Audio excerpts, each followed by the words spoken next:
pendidikan minimal 1. Nah, yang selanjutnya yang kenapa banyak orang gagal berencana adalah pandangan yang salah tentang hidup. Maksudnya gini, berapa banyak dari kita kalau seandainya pengen dulu saya dari kerja pengen berhenti itu ya mau punya usaha, orang tua saya langsung ngasih pandangan yang salah. Pandangan salahnya gini, udah enak-enak kerja, ngapain sih yang susah-susah? Bisnis tuh nggak gampang tahu gitu kan ceritanya. Jadi itu saya nggak tahu apakah Anda juga dapat challenge dari justru orang tua Anda sendiri. Kalau bukan orang tua, biasanya pasangan gitu ya. Udahlah Mas, jangan coba-coba gitu kan, nanti anak kita sekolahnya jadi impress gitu kan ceritanya. Yakin nggak bisa berhasil dan seterusnya.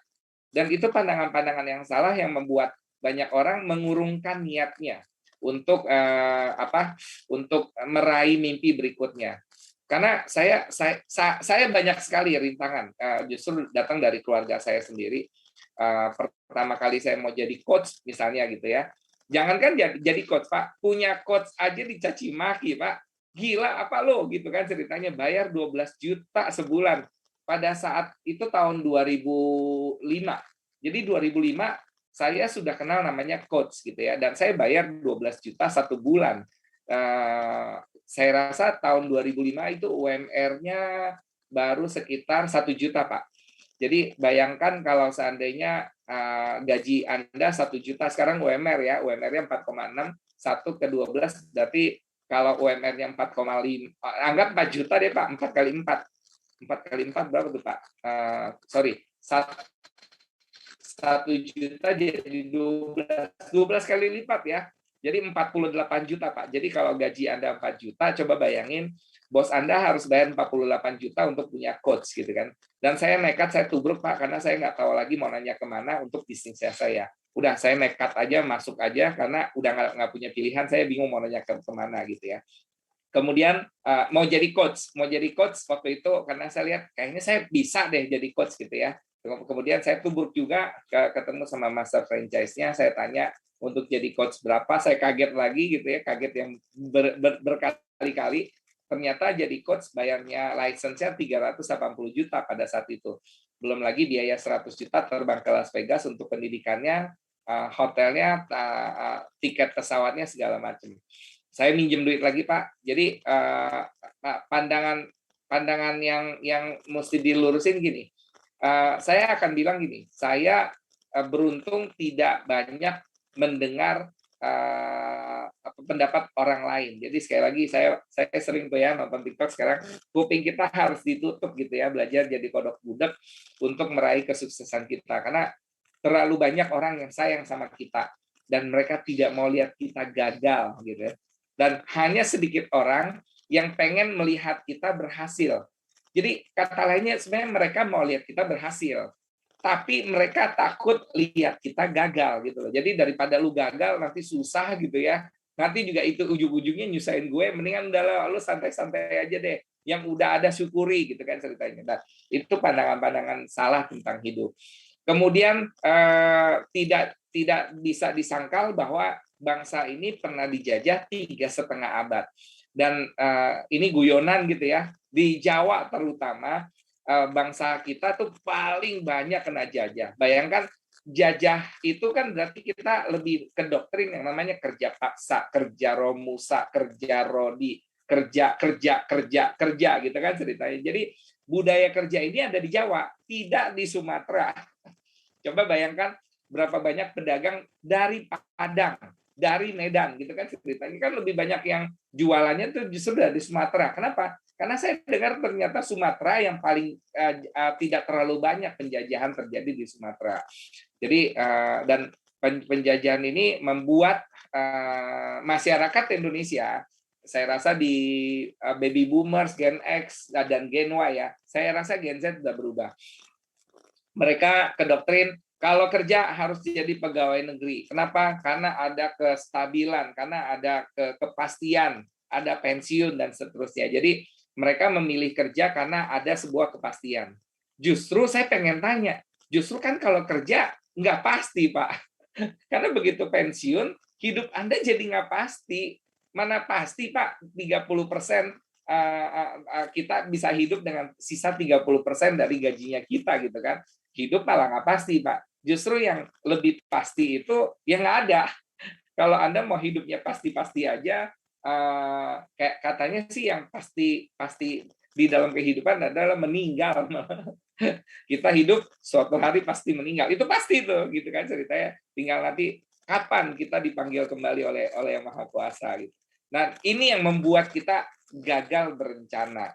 Oleh karena itu sekarang kalau kita mau berencana dengan baik, kira-kira harus gimana dong, gitu kan?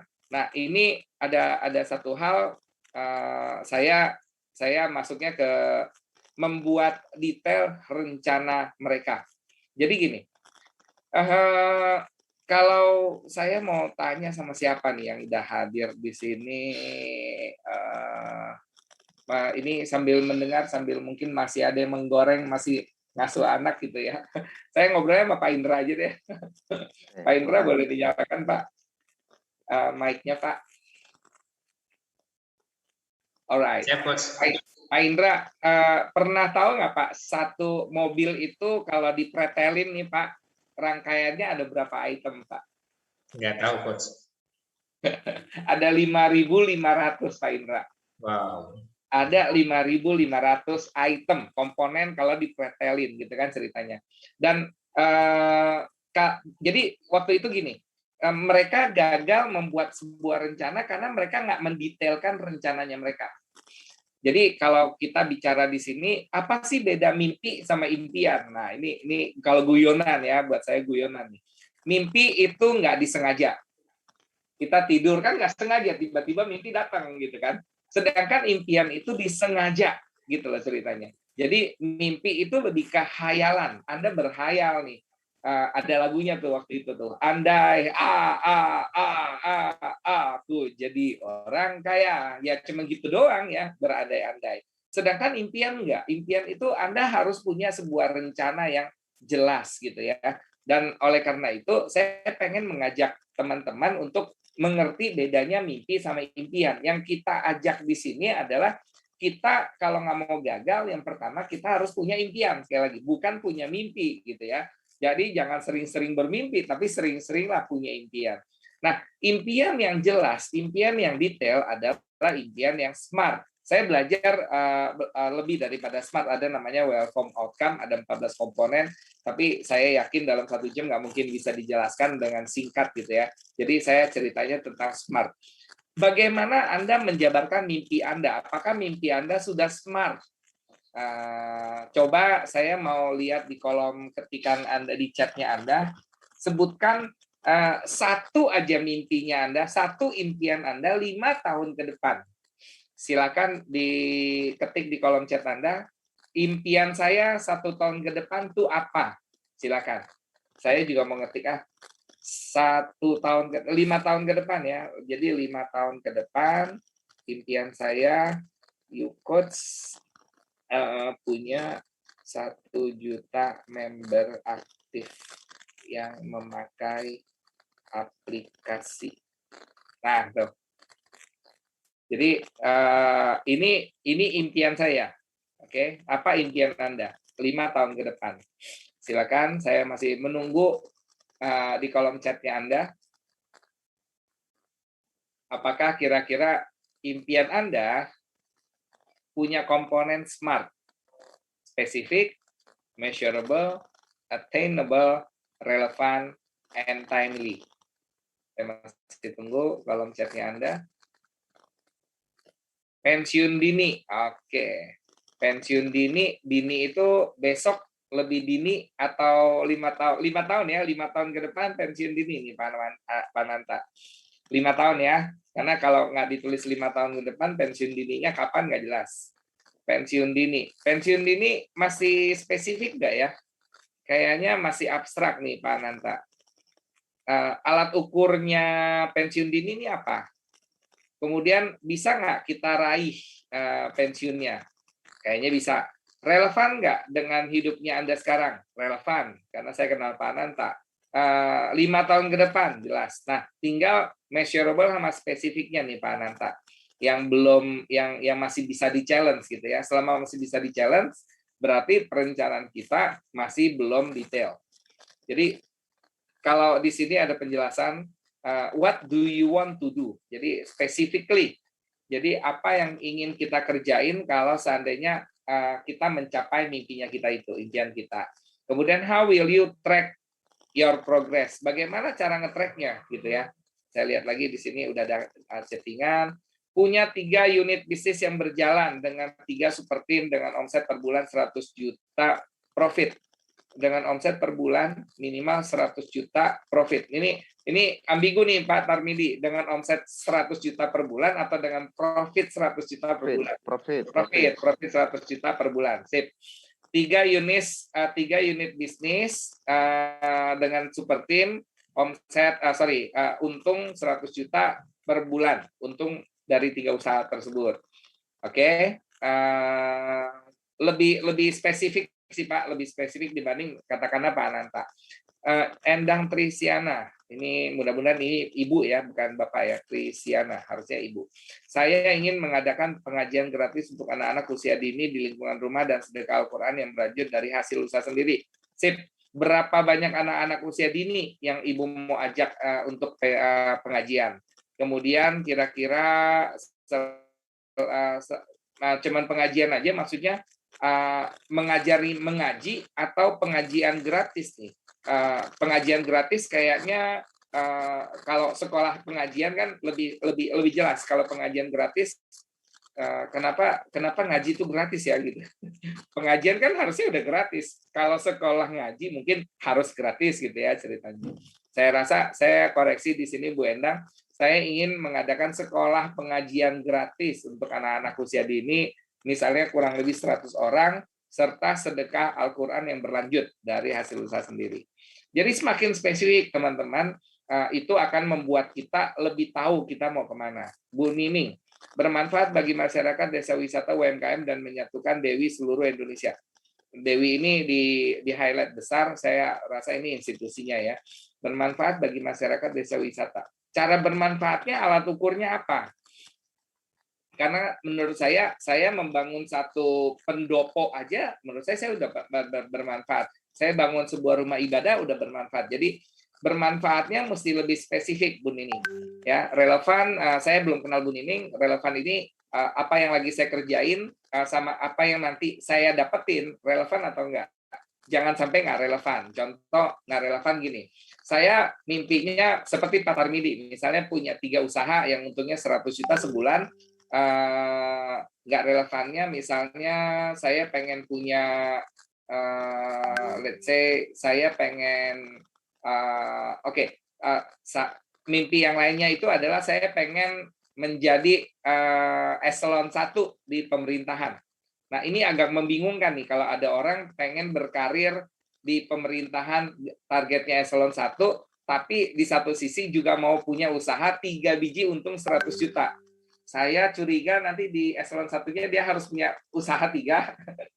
Jadi korupsi dong, Pak, gitu kan ceritanya. Jadi, harus relevan, bukan yang nggak boleh gitu ya, tapi akan lebih baik relevan. 5 tahun ke depan, menikah dengan pasangan hidup yang saya cintai, dan ia mencintai saya, serta membangun bisnis bersama yang berdampak di bidang jasa digital marketing.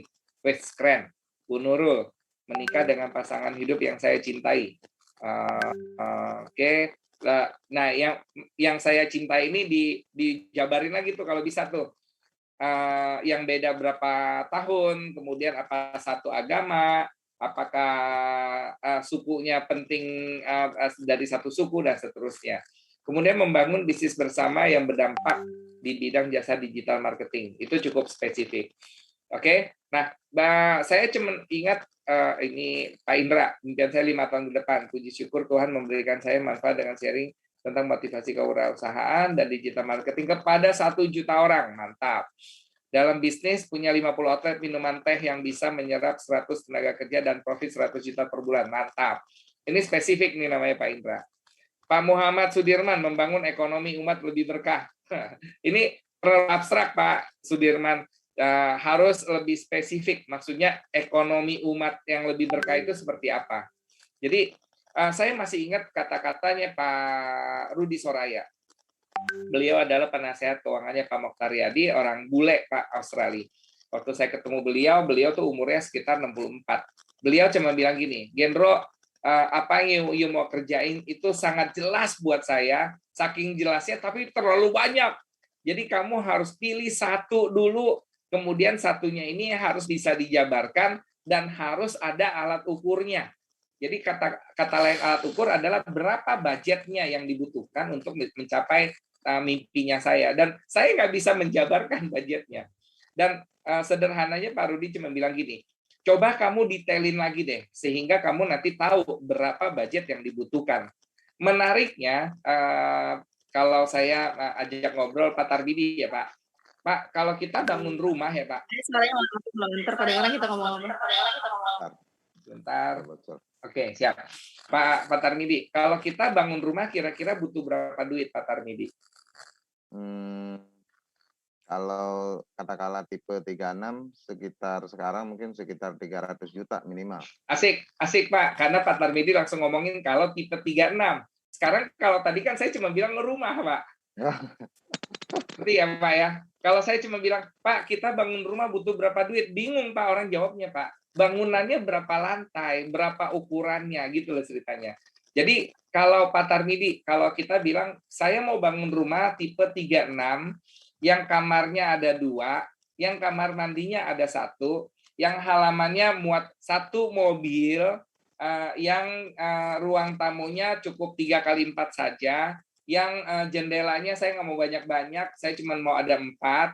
Nah, saya mau atapnya itu dari atap baja ringan. Saya mau semua keran airnya PVC-nya dari. Jadi saya bisa membongkar seperti tadi yang saya bilang ke Pak Indra, mobil tuh dipretelin gitu loh Pak Tarmidi.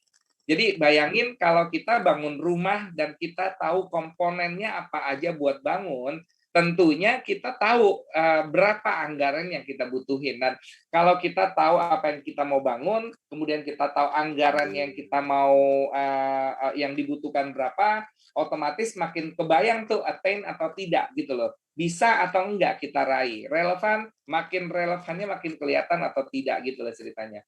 Dan waktu pencapaiannya makin lebih jelas. Bangun rumah 35 meter square gitu ya, sama bangun 17 lantai. Nah, kira-kira berbeda nggak Pak Tarmidi bangun gedung 17 lantai sama bangun rumah 36 tipe 36? Beda ya Pak? Beda. Pak, Bapak pernah nonton nggak Pak satu video yang bangun gedung 17 lantai hanya waktu 4 hari Pak? Belum. Mau dikasih lihat Pak?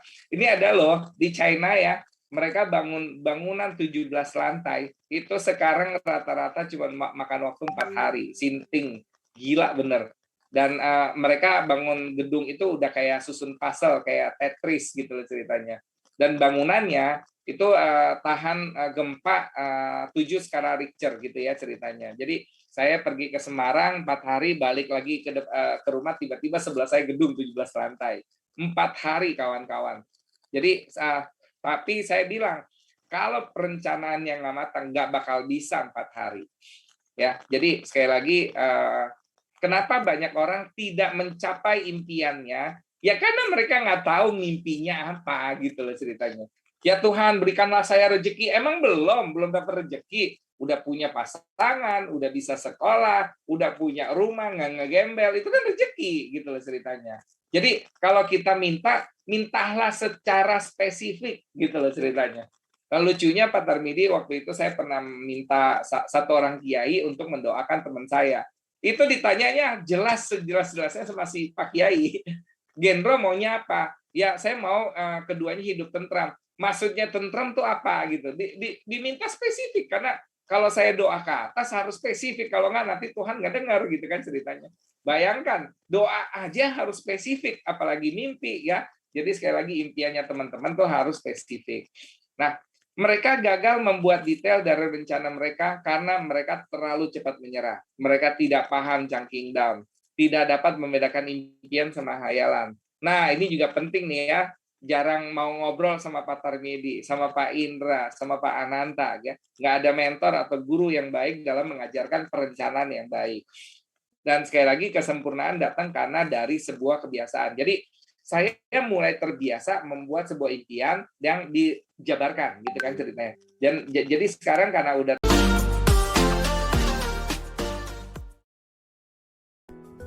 Terima kasih teman-teman yang sudah menonton video ini. Jangan lupa klik tombol subscribe. Dan jika kalian suka video ini, angkat jempol kalian. And see you!